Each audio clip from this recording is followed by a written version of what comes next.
Hey guys, how y'all doing today? My name is Franchise Fanatic, and welcome back to the channel. And today, for you guys, there's another Marvel movie, video. I was going to do a reaction video to this new Fantastic Four First Steps trailer, but I got sick for the past 2 days.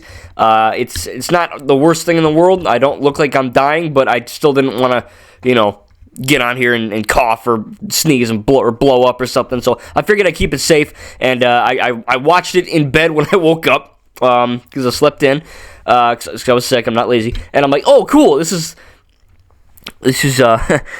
fantastic. But yeah, no, I mean, truly it is. Like, it's a really effing good trailer, okay? Like, we've been getting a lot of good trailers. Of course, Superman, that was a great trailer. This is great. I might make a video on Jurassic World Rebirth. I didn't do a reaction to that either. I wish I did.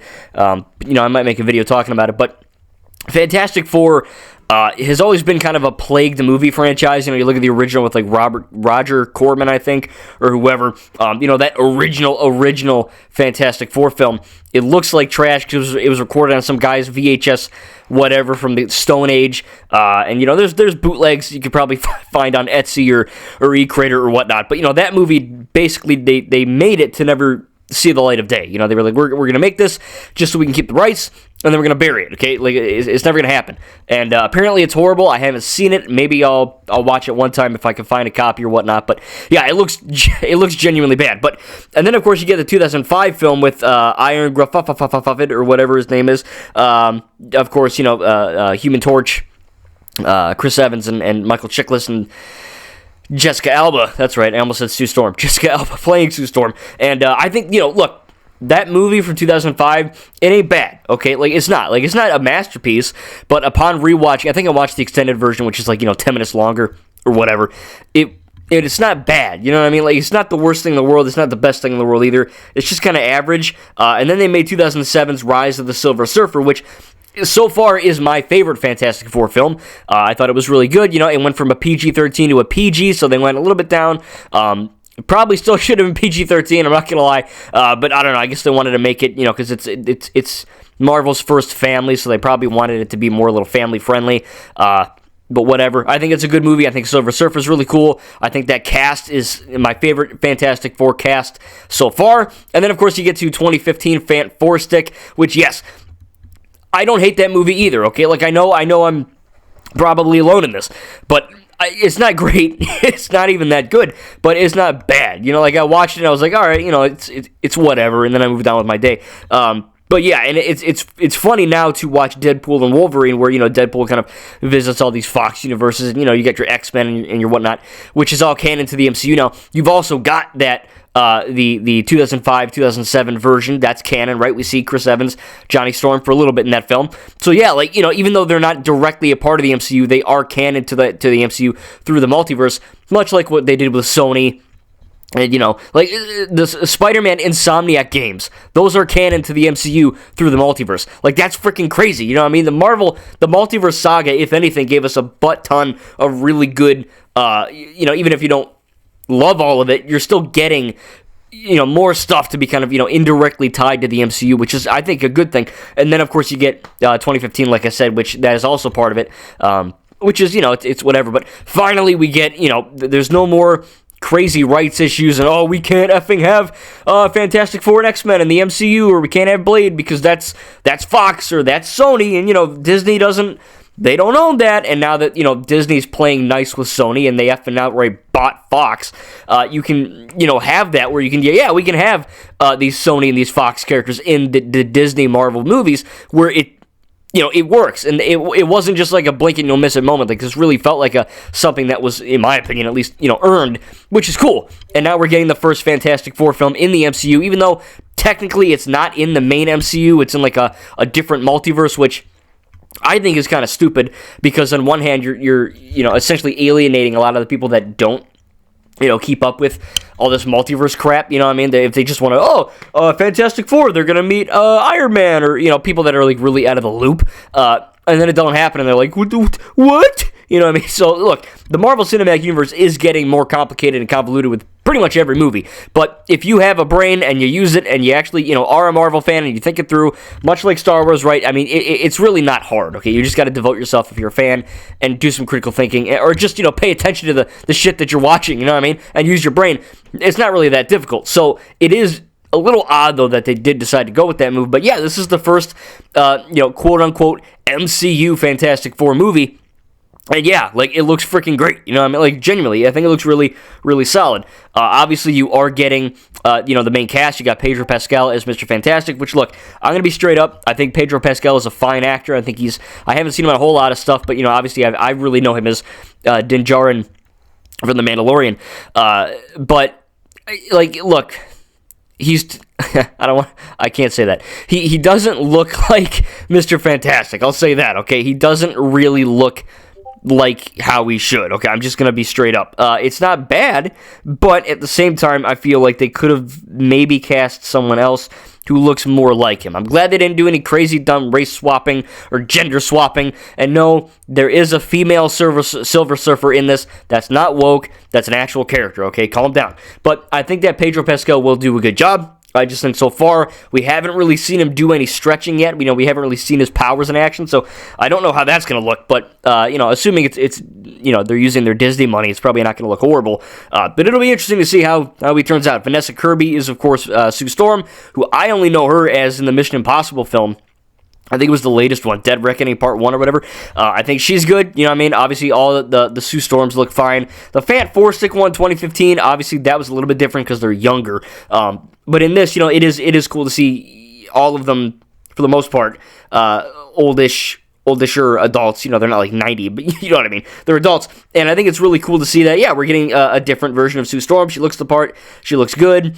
She obviously they have to choose someone who's attractive, so they didn't fail on that. So I think, really they nailed her for the casting as well. Ben Grimm, all I know is the guy who plays Ben Grimm is the guy from Andor who was involved in that one, like, heist or whatever, where, like, I think Andor shot him, I think, when they were talking by the campfire. That guy.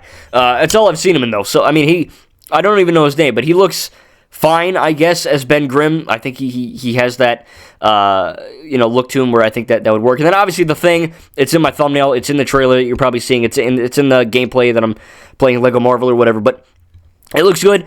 I think, some people are critiquing, going, the CGI is actually kind of bad. It's really bad. But, like, the movie's not effing out yet, so they have time, all right? It's coming out, July or whatever? And B, yeah, it looks fine. Like, they nailed the unibrow. They nailed the look. They nailed the, pretty much everything. Obviously, he's wearing the Fantastic Four suit or the shirt or whatever. But it looks fine. I think it does. I genuinely think that it's a good design. I do like the Michael Chiklis version, the suit or whatever. I like the Fantastic Four 2015 version as well. Obviously, that's a little bit different because I don't even think he wears clothes in that movie. But this is beside the point. I think that, this version does look comic accurate. It looks pretty cool. Obviously, Human Torch, you can't really F up a guy that lights himself on fire, okay? I mean, the guy playing Johnny Storm, he looks like Johnny Storm, okay? Like, my first thought goes to Chris Evans, but obviously he's dead in the continuity now. That whole world is pretty much gone. It still happened. It's still a canonical thing, but, obviously we're not really seeing him anymore. So I think it is going to be interesting to, either go with the version that isn't him or isn't Michael B. Jordan. And I think that, Michael B. Jordan was fine in that movie. I remember people freaking out because he's black, but, I mean, he did a good job. I think that he was fine in the role. It was weird at first, but after I saw the movie, I'm like, oh yeah, like he's fine. Obviously, he's really good in the Black Panther film, but I think he's really good, and What If and whatnot, but I think he did a good job. But this guy playing Johnny Storm, I think he looks good. I think he looks the part. I think that, obviously he doesn't have the crazy Johnny Storm hair from the other, two movies, but they're trying to go for something different, which is fine. Obviously, when he lights himself on fire and he goes flame on or whatever, you can't, it's hard to make that look different or, distinct or unique, because again, it's just a guy on fire. Like, you can't really make that look any different. Not that I've seen people on fire in real life, but I've played enough video games and seen my fair share of Fantastic Four to know people on fire, they kind of look the same. They're either red or a little bit orange or a little bit of both. You can't really mess that up. So I think that the whole cast looks fine. The worst one is probably Pedro, but again, he'll probably grow on me. when I see the movie, when I see him doing stretchy shit, and it's not just him, writing on a chalkboard or whatever. So I think, the trailer itself, though, it's got good vibes. It has, like I said, the CGI looks fine. I like the Fantastic Car. I like that, from what I understand, the Fantastic Four, they are the only superheroes in this multiverse, like in this, quote-unquote world. So we're seeing kids, really we're seeing adults, look up to them, but also kids look up to them, and, you see kids wearing, like, a thing, mask or whatever. I think that looks really cool. I like you're seeing the Thing running. You're seeing Johnny Storm, and he, flies past the camera, and you see like little residue from the heat and all that. Kind of like interacting with the quote unquote camera. I think that's cool. Sue Storm has some really cool powers as well. I like how they portrayed that. I love the cinematography in this trailer. The shot where Johnny Storm, you see him like, full Johnny Storm, and he's not Human Torch mode. He's, like, looking up at the sky, and he's in space. That looks effing great. Galactus, finally we have Galactus that isn't a big friggin' poopy cloud. I think that's cool. For some reason, I don't know why they decided to go with a cloud for that one movie. It's just, like, that there was, like, an era in comic book movies where, like, they have, like, there's either clouds with, like, that or Green Lantern, or there's, like, blue skies or blue beams of light shooting into the sky and shit, like, that kind of weird era of comic book film. It feels like we're past that, thankfully, but I'm glad that we're getting a Galactus that, like, I saw that in the trailer, the back of him, and I said, oh my god, it's like Lego Marvel, like, they did it, right? Now, I get it, some people, Galactus is too tiny. There are comics where Galactus is so effing big that he can fit the Earth in his freaking nostril, so, like, we've seen bigger versions of this character, but obviously some people also, again with the brain, can tell you that Galactus can alter his shape depending on the situation and his size. So I think that we're probably going to be getting varying shapes, but obviously it's going to be a little weird if the Fantastic Four, four regular-sized, for the most part, regular-sized people are fighting Galactus, and, let's say Galactus was the size of, like 18 quintillion feet tall or something. Yeah, that'd be kind of effing awkward, right? Like, they'd basically be punching his shins and his big toe, and he'd just step on him with his pinky toe and kill him, right? So you gotta balance this shit out where it doesn't feel like it's, Galactus is, the size of 18 billion planets, and you got little specks, or, they wouldn't do any damage. So, they have to take certain liberties, and I think that it genuinely looks good. The CGI, obviously, is gonna look even better by the time this film releases. But yeah, I think they nailed the vibe. They nailed the atmosphere of the, 50s or 60s atmosphere they have. They have, like, that family value type thing where, Reed is kind of telling these, I don't know who they are, like, realtors, or I don't know what these interview people or whatever.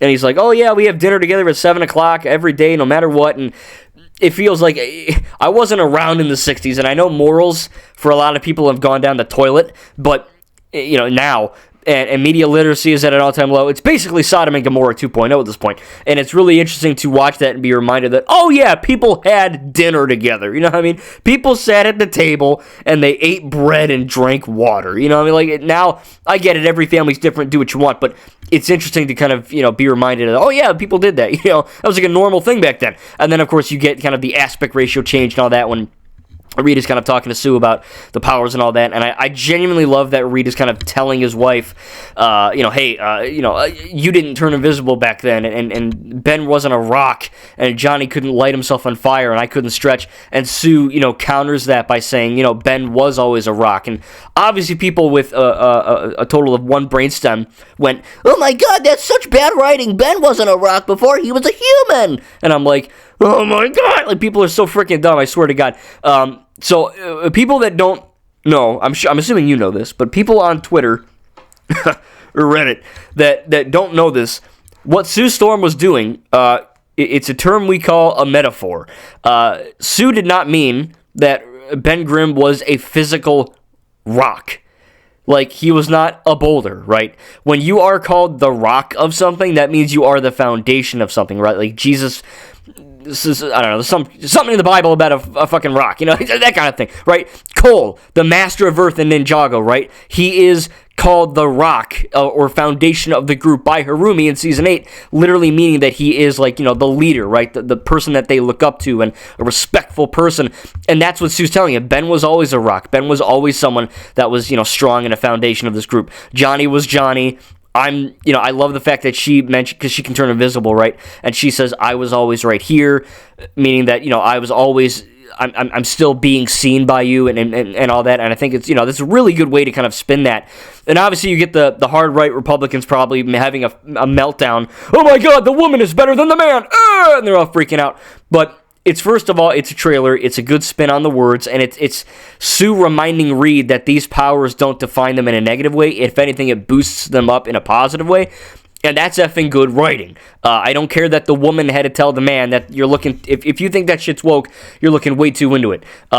For God's sake, not everything with a woman or someone that isn't a white guy is automatically bad. Okay, I swear to God, we're in the worst times in the world, I swear. It's like COVID killed people's brain cells, too. But yeah, I think that genuinely this is a good trailer. I think it looks fun. It's got some good jokes. I like that the family aspect is there. I like the CGI for the most part. I think the cast looks great. Pedro's whatever is Reed. Again, I got to see him in action. I got to see him do the stretchy thing for me to really kind of have a final say on the matter. It's probably going to be in the second trailer. Galactus looks badass as all hell, man. That looks really cool. I'm glad they're really kind of going to the comic, atmosphere of this, and they're giving Thing the weird looking eyebrows. They're making Galactus actually look like Galactus and not a cloud, right? They're doing the '60s cheesy, quote unquote cheesy suits for the Fantastic Four. You even see the music. When they have the big hero shot before they do the title, you literally hear the Fantastic Four like that. Like, I didn't even hear that the first time, but yeah, it's crazy that they're going into that 60s retro style feel to it, which I like. Obviously, we're going to get these characters meshed into the MCU. These the Fantastic Four, they're already scheduled to be in the next two Avenger movies, so obviously, Marvel's not stupid. They're not going to make a movie not canon to the MCU just for fun. It's still going to be canon. It already is. Just because it's not in the main MCU doesn't mean any canon, right? Look at the other Fantastic Four movies. Look at Deadpool. Look at Wolverine. Look at X-Men, Sony, Fox. None of those were canon, and then they made them into the canon via the multiverse. This is the exact same thing. And I guarantee you by the end of this movie or the end credits scene, we're going to get these motherfudgers in the main MCU. We're probably going to see Robert Downey Jr. as Doctor Doom, and then obviously that's going to lead into the next Avenger film. So yeah, man, to wrap up, I'm genuinely pumped. I think that, the Fantastic Four movies that I've seen so far, I never hated any of them, but I think that they could have all been better in certain aspects, and I think this, regardless of what you think of Marvel now, I genuinely believe the MCU is good. It's never been bad. We've had certain projects that have been worse than they could have been. You look at Ms. Marvel, She-Hulk. Obviously those aren't as good as the Winter Soldier or Loki, right? But none of it has been outright unwatchable. And I think that Marvel, they know what they're doing. They're not stupid, and they're going to make a film that is I'm probably just going to say it right now, objectively better than any other Fantastic Four movie we've gotten, because A, you got the Disney money, and B, it's just, for some reason, it seems like the MCU has it more together than, this random Fox guy, or this random Sony dude making effing Madam Web or Craven, you know what I mean? So I think it is interesting to see that we're going down this rabbit hole of more Fantastic Four. They're not making it just so that they can retain the rights, so that's good. They're making this film because they want to and they have a vision, which is effing good. It's probably, it really wasn't a good idea in the Fantastic Four 2015 interviews and marketing to be like, yeah, we made it so we can keep the license or whatever. We did it legally. It's like, no, make a movie or make a game or make a book or whatever that you want to make because you think it serves a purpose to be made, not because, oh shit, we had to make this thing in 5 minutes, to keep the rights. So I'm glad that they are doing this. I'm glad they're putting in the time and the effort. The cast, for the most part, looks good. It has a fun vibe to it, good atmosphere, and I'm genuinely excited for this film. So yeah, it was fantastic, okay? Really, I'm not gonna lie. Is it the best trailer ever made? No, but I think it did its job, and it got me excited, and let me just say, I think it's a lot better than the new Jurassic World trailer, I'll tell you that. I might make a video on that in a day, we'll see. But yeah, so anyway, let's share our thoughts in the comments down below. What do you think about the new Fantastic Four First Steps trailer? Were you there in the morning when they had the countdown to another countdown? I was sleeping because I felt like death, but for the people that were presumably not feeling like garbage, if you were there and you were all excited and then they hit you with a second countdown, make sure to tell me down below in the comments if that happened to you. And yeah, just share me your thoughts, man. What do you think about this trailer? Are you excited? Are you not excited? And yeah, we've gotten a lot of good trailers so far this year, or even the end of last year or whatnot. But yeah, what do you think about this trailer? Tell me down below. Thank you guys, and we'll see you in the next video.